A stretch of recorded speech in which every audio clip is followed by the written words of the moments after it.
كريمة، أنا رايح الشغل بقى، عايزة حاجة؟ شغل ايه؟ والسرير اللي بايظ ده مين اللي هيصلحه؟ أعمل له إيه السرير يعني؟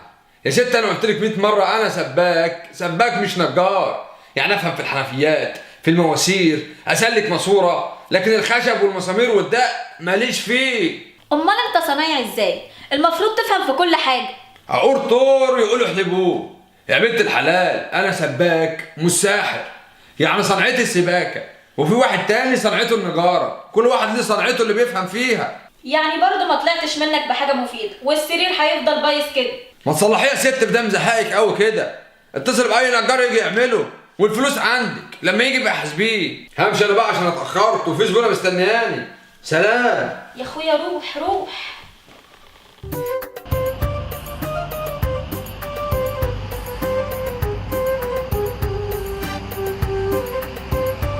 تعالى يا اسطى ادخل.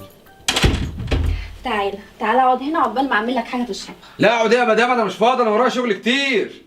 هو اسم المدام ايه؟ اسمي منى.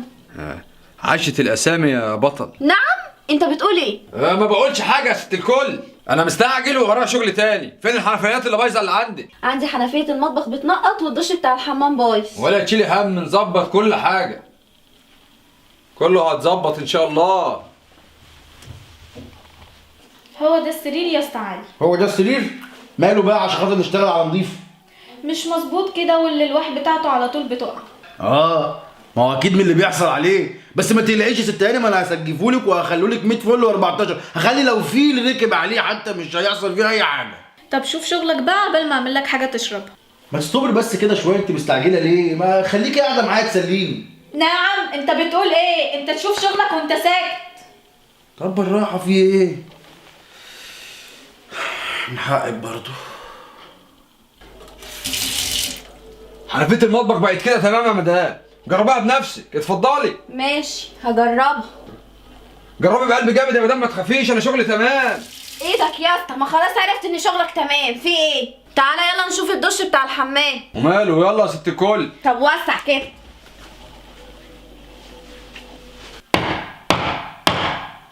ما تقلقيش يا ست الكل، هظبط لك السرير ظبطه تمام.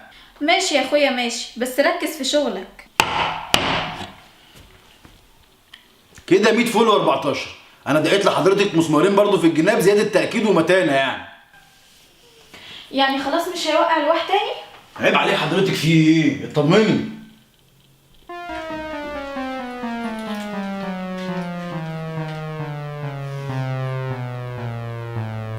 غيرت لك الوصله اهو يا ست الكل، هي اللي كان فيها المشكله. الدش بقى تمام كده، بصي زي الفل. الله ينور عليك، تمام.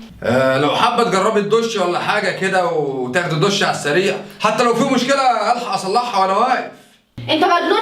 انت بتقول ايه؟ انت مجنون؟ ايه يا ست الكل، انا بهزر معاكي، ما تقفشيش كده، خليكي فرفوشه طب امال. يلا يا اخويا عشان تاخد حسابك وتمشي. مش عارف انا ايه اللي حصل لها. ال 150 جنيه هم يا اسطى اللي انت قلت عليهم. ما تخيل يا ست هاني. ربنا يخليك. بقول لحضرتك ايه، ما تيجي نجرب السرير عشان تشوفوا برضه تصلح ولا لسه. انت مجنون انت يا جدع انت ولا ايه؟ ما تخافيش، محدش يعرف حاجه. ما تيجي بقى نجرب السرير. اوعى ايدك يا حيوان، انت اتفضل اطلع بره، انت مش خدت فلوسك؟ غور يلا في 60 داهيه. خلاص، يا رب السرير يولع بيكم.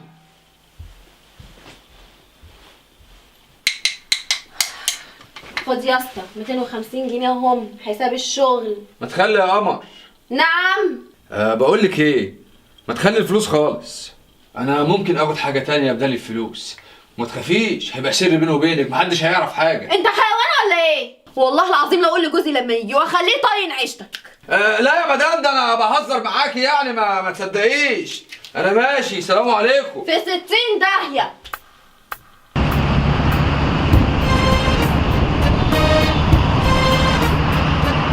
علي. ايه في ايه؟ لا مفيش يا حبيبي، ادخل كده خد لك دش عقبال ما اجهز لك الاكل. هو السباك جه وصلح الدش؟ ايوه. طب كويس، اخيرا الواحد يستحمى بنفس لما اقوم اخد دش.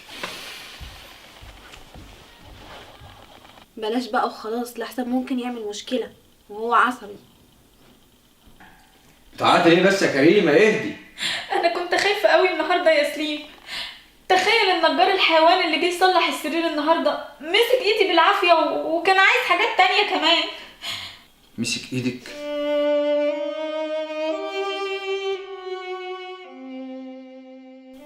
سبحان الله، والله لو زودت كان زود هو كمان. زودت ايه؟ انا مش فاهمه حاجه. لا مفيش حاجه يا كريمه، حقك عليا، انا غلطانك. من هنا وراح مفيش اي حد هيجي البيت ولا يعمل حاجه غير وانا موجود. معلش حقك عليا.